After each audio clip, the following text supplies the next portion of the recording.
இன்று காமதா ஏகாதசி. பெருமாளுக்கும் கருட பகவானுக்கும் ரொம்ப விசேஷமான நாள்.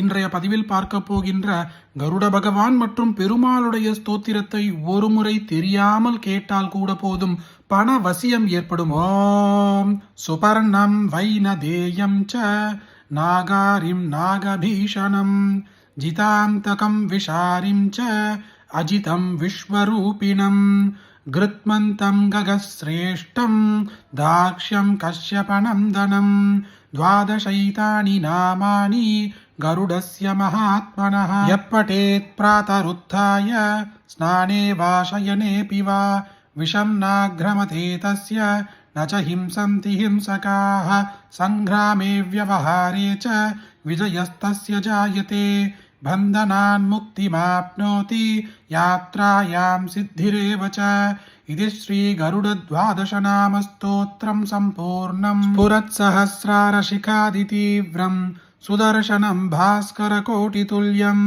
सुरद्विषां प्राणविनाशि विष्णोः चक्रं सदाहं शरणं प्रपद्ये विष्णोर्मुखोद्धानिलपूरितस्य यस्य ध्वनिर्धानवदर्पहन्ता तं पाञ्चजन्यं शशिकोटिशुभ्रं शङ्खं सदाहं शरणं प्रपद्ये हिरण्मयीं मेरुसमानसारां कौमोदकीं दैत्यकुलैकहन्त्रीं वैकुण्ठवामाग्रकरागमृष्टां गदां सदाहं शरणं प्रपद्ये यज्ञानिनाथश्रवणात् सुराणां चेतांसि निर्मुक्तभयानि सत्यः भवन्ति दैत्या शनिबाणवर्षैः शाङ्गं सदाहं शरणं प्रपद्ये रक्षोऽसुराणां कठिनोग्रकण्ठ चेदक्षरक्षोणितदिग्धसारं तं नन्दकं नाम हरेः प्रदीप्तं खड्गं सदाहं शरणं प्रपद्ये इमं हरेः पञ्चमहायुधानां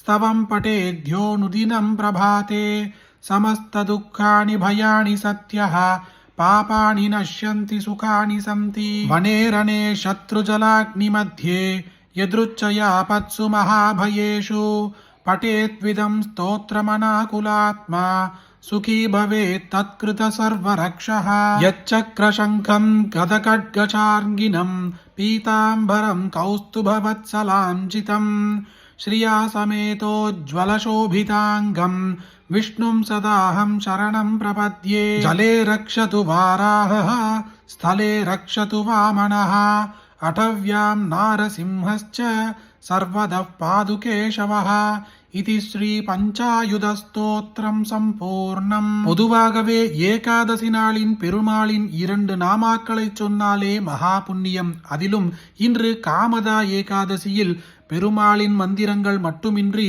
பெருமாளின் வாகனமான கருட பகவானின் மந்திரத்தையும் பெருமாளின் 5 ஆயுதங்களை போற்றக்கூடிய பஞ்சாயுத ஸ்தோத்திரத்தையும் சேர்த்து சொல்வது மகா புண்ணியம், மகாபாகியம்.